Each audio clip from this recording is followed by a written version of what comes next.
বাবা, তুমি কি আমার আমার সেই দুঃখটা তুমি কি বুঝতে পারছো না? হ্যাঁ? এই শীত চলে যাচ্ছে, একটা প্যান্ট নেই, একটা লুঙ্গি পরে আমি বসে আছি। তুমি কি সেই আমার ভালোবাসার সেই বিয়েটা তুমি করিয়ে দিবে না?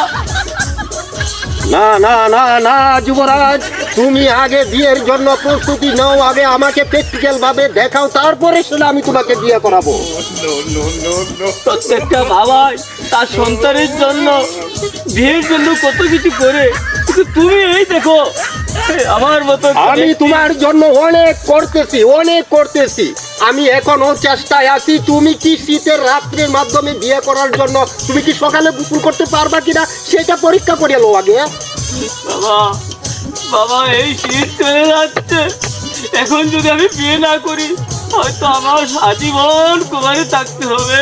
না না না না যুবরাজ, তোমার জন্য আমি এমন একটা রানী বিয়ে করাবো যে রানী পাহাড়ে যাবে না, পানিতে যাবে না, ঘরে থাকবে না, ভাত রাঁধবে না, কিছুই করবে না, শুধু তোমাকে নিয়েই চিন্তা করবে।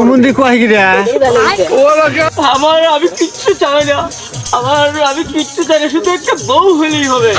সে সুন্দরী হোক দরকার নেই, কালো হোক চলবে, সে গাছ হোক চলবে, একটা শুধু বউ হলেই। না না না না যুবরাজ, তোমাকে তো আমি এই কথা বলি নাই।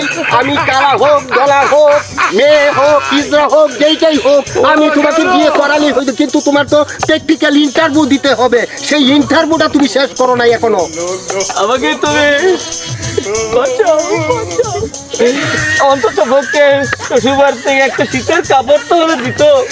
এই দেখো, একটা গেঞ্জি, একটা শার্ট, একটু লুঙ্গি। ঠিক আছে বাবা, চলো আজকেই তোমার জন্য আমি ওই উজিরের কন্যা তাকে আমি বিয়ে করার জন্য প্রস্তাব নিয়ে যাব, প্রয়োজনে জোর করে নিয়ে আসবো। এরপরে তো আমার সন্তানকে আমি কখনো চোখ দিয়ে পানি পড়তে দিব না যুবরাজ।